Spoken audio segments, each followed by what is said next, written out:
I thought I had built the perfect life. 8 years of marriage to Amanda, 2 beautiful children, and a home filled with laughter.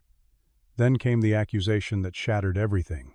She claimed I was cheating, but the truth was, she needed a scapegoat for her own infidelity. I lost my children, my home, and my dignity in one devastating sweep. When life finally turned around with an unexpected lottery win, Amanda reappeared, demanding what was never hers to take. What happened next taught me the true meaning of justice. If you are watching this right now, let me know where you are tuning in from. Hit that like button and subscribe to hear how I reclaimed my life against impossible odds. I was once a typical software developer in Seattle. My days followed a comfortable routine coding complex programs, while my evenings and weekends belonged to my family. Amanda and I met in college, married after graduation, and built what I believed was a rock-solid partnership. She pursued a successful career as a real estate agent, showing a natural talent for sales and networking. We balanced our professional lives with raising our 2 amazing kids, Jackson, who was 7, and Sophia, who was 5. Our family photos showed smiling faces at the Space Needle camping trips to Olympic National Park and birthday celebrations with chocolate-smeared grins. From the outside, we were the quintessential American success story. 2 careers, 2 kids, and a craftsman-style house in a good school district. I never imagined our foundation could crumble so quickly. The first cracks appeared when Amanda started guarding her phone. She would jump if I walked into the room while she was texting, and her screen would suddenly go dark. Her explanation of wanting privacy seemed reasonable enough at first. Everyone deserves some personal space, right? But then came the unexplained credit card charges at restaurants I had never visited and hotel bars across town. When questioned, she would brush them off as work-related expenses accidentally charged to our joint account. Her absences grew more frequent, too. Client showings stretched into late evening appointments. Weekend open houses somehow required extensive preparation time with her colleague James. I noticed how her voice changed when she mentioned his name, a slight lift in tone, a hint of excitement that set off warning bells I chose to ignore. In March, I scheduled a 3-day business trip to San Francisco for a developer conference. A session got canceled on the final day, allowing me to catch an earlier flight home. I thought I would surprise Amanda and the kids with takeout from our favorite Thai restaurant. Instead, I was the one ambushed by reality. I pulled into our driveway at 6:30 in the evening to find an unfamiliar car parked in my usual spot. Through our dining room window, I saw Amanda laughing over wine glasses with a tall, dark-haired man I recognized from her office, Christmas Party James, her fellow real estate agent, whose sales numbers always seemed to parallel hers. They were sitting close papers, spread across the table between them, but their body language spoke of something more intimate than a business meeting. Rather than create a scene, I walked to our back door and entered quietly. The kids were at my mother-in-law's for the night I later discovered. As I approached the dining room, their conversation became clear. They were discussing a property listing, but the professional veneer dropped with each sip of wine. When I finally stepped into the doorway, Amanda nearly knocked over her glass in surprise. What followed defies logic to this day. Instead of apologizing or making excuses, Amanda went on the offensive. She jumped up, eyes blazing with manufactured outrage. "What are you doing home? Checking up on me because of your guilty conscience," she demanded. I stood there bewildered as she launched into accusations about my supposed affair with my assistant Tara. According to Amanda, our late nights at the office were obvious signs of infidelity. She claimed she had seen text messages, noticed my emotional distance, and had even been told by friends that Tara and I seemed too close. The absurdity of her claims left me speechless. Tara was not only happily married with twins, but was also 15 years my senior and had been a mentor figure since I joined the company. There had never been the slightest romantic interest between us. She was essentially a second mother to me at work, always bringing in homemade cookies and talking about her grandchildren. James slipped away during Amanda's performance, muttering something about giving us privacy. As the door closed behind him, Amanda's accusations grew more specific and venomous. She had clearly been crafting this narrative for months, building a case against me, while engaging in the very behavior she accused me of. Within 24 hours, Amanda had contacted most of our mutual friends with her version of events. She portrayed herself as the betrayed spouse standing strong for our children, while her cheating husband destroyed their family. Her real estate experience had taught her how to sell anything, even a complete fabrication about our marriage. Most devastating was how quickly people believed her. Friends I had known for years gave me cold stares at school pickup. Neighbors stopped inviting me to weekend barbecues. Parents of Jackson and Sophia's friends suddenly found reasons why playdates at my home would be inconvenient. As I watched my social circle disintegrate, a sickening realization formed in my gut. The projection was clear. Amanda was accusing me of exactly what she had been doing. Her affair with James had likely been going on for months, perhaps longer, and she needed me to be the villain in their story.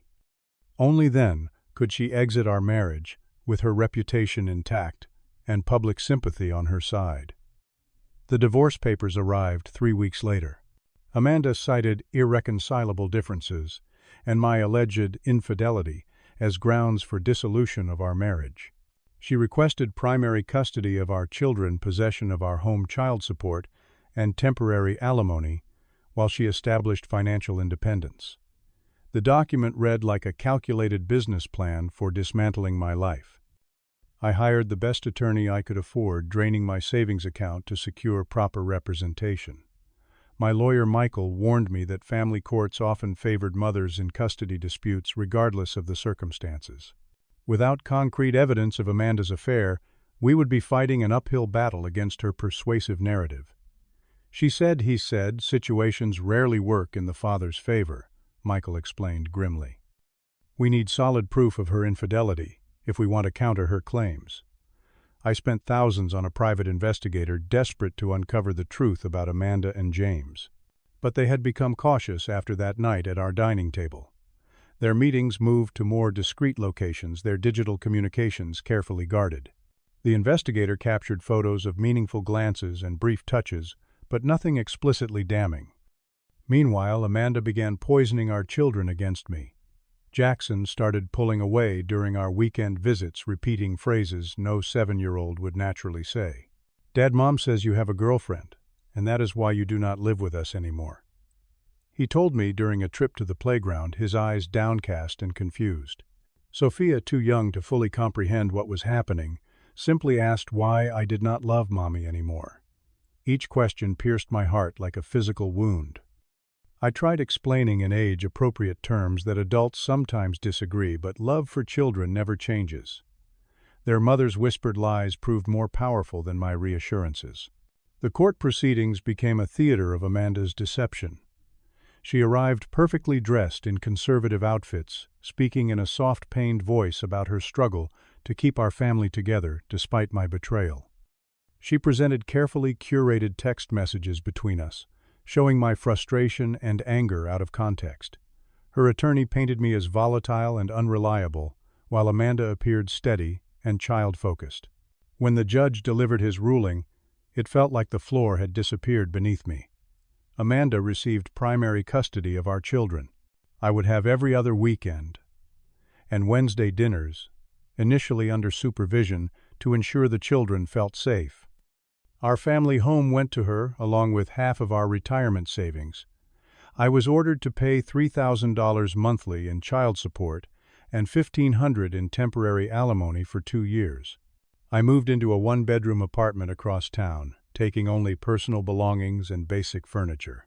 The space felt hollow, and temporary walls bare except for photos of Jackson and Sophia that Amanda had deemed acceptable for me to take. Each night I would stare at their smiling faces from happier times, wondering how I would ever rebuild from such complete devastation. My supervised visits with the children became exercises in heartbreak. A court-appointed monitor would sit nearby, taking notes as I attempted to connect with my increasingly distant kids. Jackson would bring homework and focus intently on it rather than engage in conversation. Sophia would ask repeatedly when she could return to Mommy, checking the clock every 15 minutes. Their emotional withdrawal was the most painful consequence of Amanda's campaign against me. 6 months into our separation, a coworker at my software company accidentally forwarded an email thread that included messages never meant for my eyes.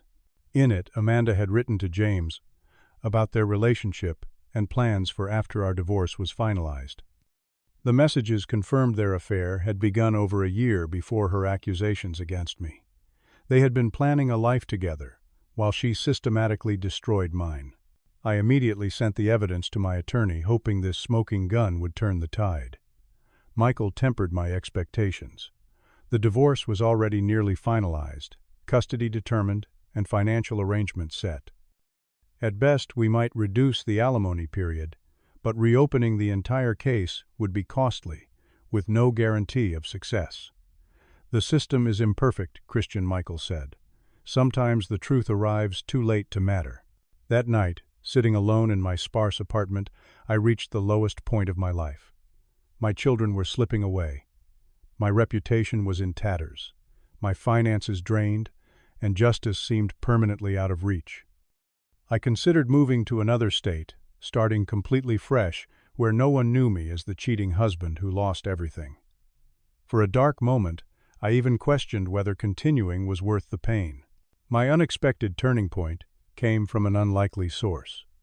My neighbor David, a retired English professor in his 70s, noticed my moving boxes and hollow-eyed stare in the apartment hallway. He invited me for coffee, and something about his grandfatherly demeanor broke through my isolation. Over steaming mugs at his kitchen table, I found myself telling this stranger my entire story. David nodded thoughtfully when I finished. "My ex-wife told similar lies during our divorce 30 years ago," he said. "I lost precious time with my daughter because of it. But here is what I learned. The only way forward is through, not around." His simple wisdom and the discovery that I was not alone in this experience sparked something inside me. I found a therapist who specialized in helping men through divorce and custody battles. Dr. Bat Peterson helped me process my anger and channel it into productive directions. We worked on communication strategies for my limited time with the children and methods for documenting all interactions with Amanda. "Your primary goal right now is not winning against your ex-wife, Doctor," Peterson explained. "It is being the father your children will eventually recognize as constant and loving regardless of the circumstances." I took his advice to heart. Every other weekend became sacred time.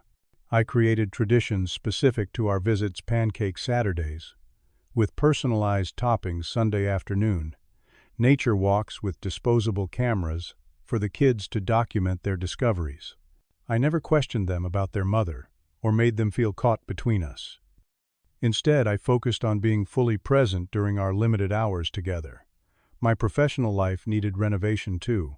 The emotional toll had affected my performance, and my current position carried too many painful associations.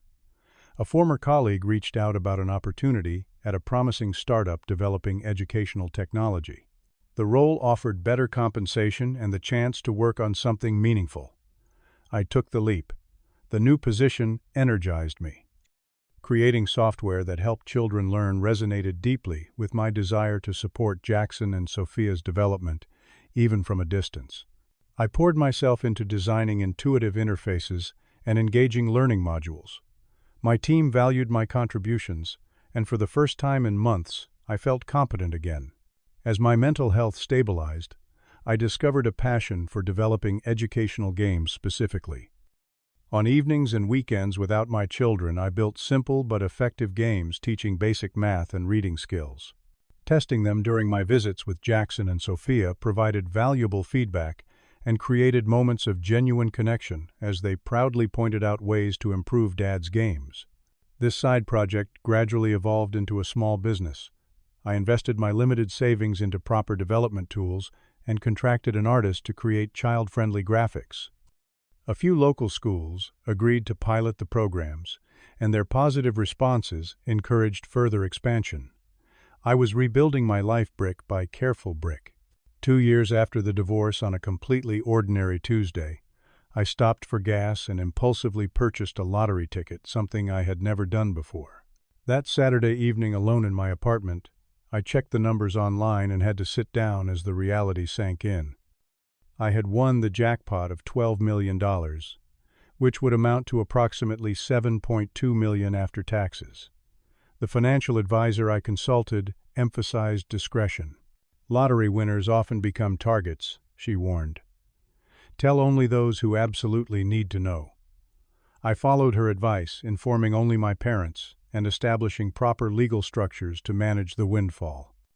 I quit my job to focus fully on my educational game company, explaining to colleagues that a small inheritance had made this possible.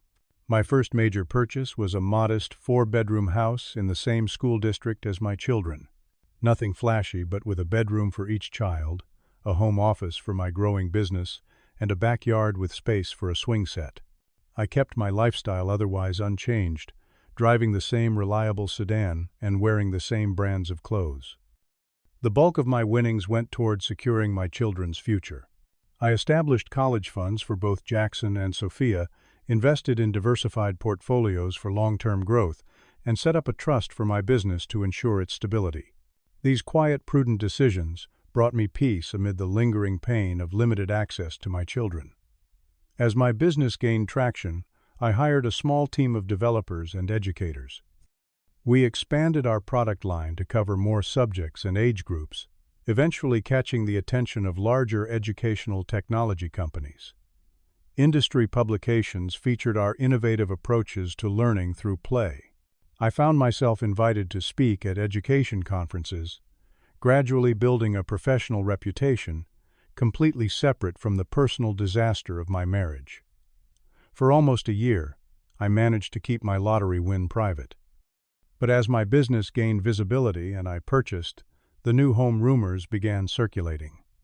A mutual friend eventually mentioned my changed circumstances to Amanda, whose interest was immediately piqued. After months of minimal communication limited to logistics about the children, she suddenly began texting more frequently, suggesting coffee meetings to discuss co-parenting. Her renewed attention coincided with news that James had ended their relationship and moved to California with another real estate agent from their office. Amanda started showing up for child exchanges, wearing more makeup than usual, making nostalgic references to our early days together. She even suggested family therapy for the sake of the children. I maintained polite but firm boundaries, redirecting every conversation to specific matters regarding Jackson and Sophia. My years in therapy had strengthened my resolve and clarity. When Amanda finally made a direct comment about hearing I had come into some money, I simply acknowledged that my business was doing well. 2 weeks later, I received legal notice that Amanda was suing for increased child support and extension of alimony based on my substantially improved financial situation and hidden assets. Her petition specifically mentioned rumors of a lottery win and demanded full financial disclosure. She claimed that fairness dictated she receive a portion of any windfall, as our marriage had only recently ended when I purchased the winning ticket. The attempted cash grab revealed her true motivations with perfect clarity. Any lingering doubts I might have harbored about her character evaporated with her transparent attempt to claim money she had no rightful access to. The woman who had destroyed our family for her own selfish desires was now trying to profit from my one stroke of good fortune. I immediately contacted Rachel Burton, an attorney specializing in post-divorce litigation. Unlike my previous lawyer, Rachel had a reputation for aggressive advocacy and creative legal strategies. In our first meeting, her confident demeanor and strategic thinking gave me hope that this time the outcome might be different. "Your ex-wife has made a critical mistake," Rachel explained after reviewing my case file. "By filing this petition, she has opened the door for us to revisit the circumstances of your divorce, including evidence of her affair that emerged after the settlement. Additionally, we can investigate her current financial situation to determine if she has been honest about her need for continued support." Rachel assembled a team that included a forensic accountant and the same private investigator I had hired during the divorce. Their findings painted a compelling picture of Amanda's financial mismanagement and continued deception. After James left, her real estate sales had plummeted. She had accumulated significant credit card debt, maintaining an unsustainable lifestyle, and had even taken a second mortgage on our former family home. Most damning was the investigators' discovery that Amanda had been dating a married man for the past 6 months, entertaining him in the home where our children lived. This pattern of behavior directly contradicted the image of devoted single motherhood she had presented to the court during our custody hearings. We also gathered evidence of Amanda's ongoing campaign to alienate the children from me. Jackson's teacher provided a sealed statement describing how Amanda had instructed her not to invite me to parent-teacher conferences. Sophia's pediatrician noted that Amanda had attempted to remove me as an emergency contact despite our joint legal custody arrangement. When we appeared before Judge Keller for the hearing on Amanda's petition, Rachel presented our evidence methodically. She established first that my lottery winnings occurred well after the divorce was finalized and constituted separate property under state law. She then countered with our motion to eliminate alimony entirely and revisit the custody arrangement based on Amanda's pattern of parental alienation. The courtroom confrontation reached its climax when Amanda took the stand. Under Rachel's skillful cross-examination, her carefully constructed facade began crumbling. When presented with evidence of her affair with James during our marriage, she attempted to maintain her denial until Rachel produced the damning email thread. Her testimony grew increasingly contradictory as Rachel methodically exposed each layer of deception. Your Honor, Rachel concluded, what we have established today is a pattern of deliberate misrepresentation that began during the marriage and continues to this day. Mrs. Lewis fabricated allegations of infidelity against my client to cover her own affair, manipulated the children against their father, and is now attempting to claim funds she has no legal right to. We ask not only that you deny her petition, but reconsider the original divorce decree in light of this new evidence. The judge called a brief recess during which I sat in the hallway, contemplating what true victory would look like. Watching Amanda's public humiliation had provided a momentary satisfaction, but it did nothing to heal the relationship with my children. They remained caught in the middle of adult conflicts they could not understand.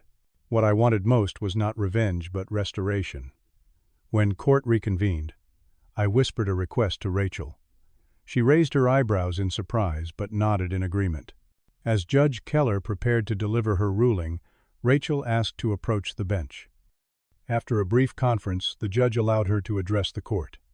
Your Honor, my client would like to propose a settlement. He will withdraw his counter-motion regarding the original divorce terms, on one condition that both parties commit to weekly family therapy sessions with the children for a minimum of 1 year. He believes this is the only way to repair the damage done and establish healthy co-parenting moving forward. Amanda's attorney looked stunned, clearly expecting us to press our advantage. Amanda herself wore an expression of confusion, unable to comprehend why I would not seek maximum punishment after her attempted exploitation. Judge Keller considered the proposal thoughtfully before addressing Amanda directly. Mrs. Lewis, Mr. Lewis is offering you an opportunity many in your position would not receive. I strongly advise you to consider it carefully. Based on the evidence presented today, should we proceed with a full hearing on these matters, the outcome would likely be significantly less favorable to you. After a hurried conference with her attorney, Amanda reluctantly agreed to the terms. The judge then officially dismissed her petition for additional support, stating clearly for the record that lottery winnings after divorce finalization were separate property, not subject to division. She further ordered that a trust be established for the children's expenses, with both parents having visibility into the account, but requiring court approval for any withdrawals beyond ordinary costs. I commend Mr. Selamatterstad and 26. Lewis for his focus on healing rather than retribution, Judge Keller concluded. This court will retain jurisdiction to ensure the therapy requirement is fulfilled and to revisit custody arrangements after the initial 6-month period. As we left the courthouse, Rachel squeezed my arm supportively. That was unexpected but remarkably wise, she said. Many clients in your position would have pushed for everything they could get. I smiled, feeling lighter than I had in years. Winning at all costs would just continue the cycle. My kids deserve better than 2 parents locked in eternal combat. The family therapy sessions began the following week. Initially, Amanda participated with obvious reluctance and minimal engagement. The therapist, Dr. Martinez, skillfully created a safe space for Jackson and Sophia to express their confusion and pain. Their perspectives revealed how deeply Amanda's narrative had shaped their understanding of our family breakdown. "Dad, Mom said, you left because you did not want to be a family anymore." Sophia stated during our third session, her small face serious with the weight of this belief. "But you keep saying you always wanted to stay. I do not know who is telling the truth." Dr. Martinez guided us through these difficult conversations with compassion and clarity appropriate for the children's ages. She never forced revelations but created opportunities for truth to emerge naturally. Over time, Amanda's resistance softened as she witnessed the children's need for honest answers. A breakthrough came during our 4th month of therapy when Amanda finally acknowledged her relationship with James during our marriage. She did not offer this admission to me but to the children in a carefully framed explanation about adult mistakes and taking responsibility. It was not a complete accounting, but it was the beginning of healing. As therapy progressed, my relationship with Jackson and Sophia gradually strengthened. Weekend visits extended to overnight stays at my new home, where each child had personalized their bedroom. Jackson developed an interest in programming and began helping me test new educational games. Sophia discovered a love of gardening, and we planted a small vegetable patch in the backyard. My business continued to flourish, expanding into international markets and attracting acquisition offers from larger companies. I maintained majority ownership, but accepted strategic partnerships that brought our educational tools to more children worldwide. The work provided not just financial security, but deep personal fulfillment. Throughout this professional success, Rachel remained a steady presence in my life.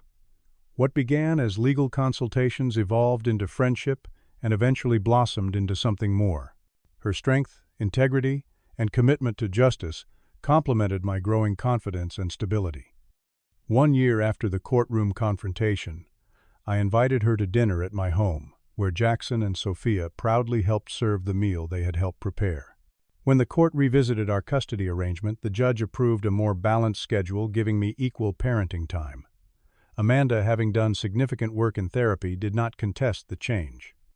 The children now move between our homes with less anxiety, understanding that they are allowed to love both parents despite our past conflicts. Today, 3 years after winning the lottery, I measure my wealth not in dollars but in healing. Jackson and Sophia speak openly about their feelings and trust that both their parents will listen. Amanda and I maintain a cordial co-parenting relationship focused solely on the children's well-being.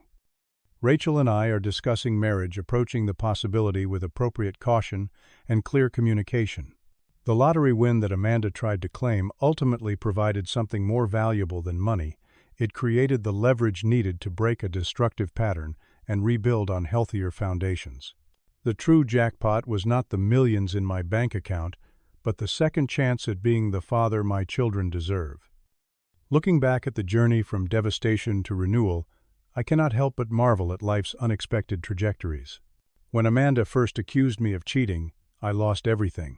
I valued my children, my home, my reputation, and nearly my will to continue. The pain of that period remains a part of me, a reminder of how quickly security can transform into chaos.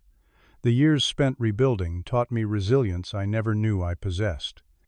Each small step forward, from finding a new apartment to developing my first educational game, represented a choice to keep moving despite overwhelming odds. I learned that rock bottom can become a foundation if you use the right materials to build upon it. Money did not bring happiness, but it did provide resources for justice and healing.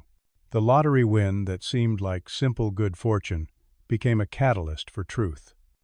It exposed Amanda's lingering manipulations and created an opportunity to address the deeper wounds in our family system. True wealth proved to be the restored relationships with my children and the knowledge that they would grow up understanding the value of integrity. Forgiveness remains a complex journey. I have not forgotten the deliberate harm Amanda caused, but I have released the corrosive anger that once threatened to consume me. This freedom came not from excusing her actions, but from refusing to be defined by them. My children need a father who teaches resilience rather than resentment, and this has become my guiding principle. The peace I now experience comes from living authentically. My home welcomes Jackson and Sophia with warmth and honesty. My relationship with Rachel builds on mutual respect and clear communication. My business creates tools that help children learn and grow. Each element aligns with core values that survive the destruction of my previous life. Perhaps the most powerful lesson emerged from the courtroom confrontation that could have been a moment of vengeance but became an opportunity for healing instead. By choosing family therapy over punitive measures, I demonstrated to my children that breaking destructive cycles matters more than winning at all costs. This decision has rippled through our lives, creating space for genuine reconciliation. Truth eventually surfaces, even when buried under years of deception. This reality sustains me on difficult days when old doubts resurface. The light of truth may arrive later than we hope, but its illumination remains essential for building anything meant to last. My children are learning this lesson, not through lectures, but by witnessing the transformation of our family story. Have you ever faced a situation where truth and justice seemed permanently out of reach? How did you find the strength to keep moving forward? Share your experiences in the comments below.